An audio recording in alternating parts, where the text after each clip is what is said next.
ବର୍ଷ କେତେ ମାସ? କେତେ ଋତୁ? ହେଲା ଗୋଟେ ବର୍ଷର ହଉଛି ଆମର 12ଟା ମାସ ପଡୁଛି 6ଟା ଋତୁ ପଡୁଛି ହେଲା 12ଟା ମାସ 6ଟା ଋତୁ ମାସର ଅଧା ହଉଛି ଋତୁ ନା ତ 2ଟା ମାସରେ ଗୋଟେ ଋତୁ ହବ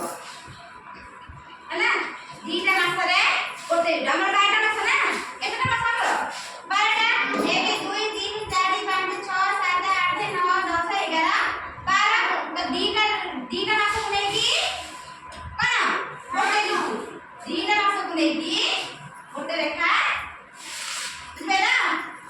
2ଟା ମାସକୁ ନେଇକି ଦେଖ 2 4 6 8 10 12 12ଟା ମାସ କମ ଋତୁ 6ଟା ତାର ଅଧାକୁ କେତେ ଖାଉଛୁ ତାହେଲେ 2ଟା ମାସକୁ ନେଇକି କଣ ହବ ଗୋଟେ ରେଖା ଋତୁ ଗୁଡ଼ିକର ନାଁ ହବ ଗ୍ରୀଷ୍ମ ରେ ବର୍ଷା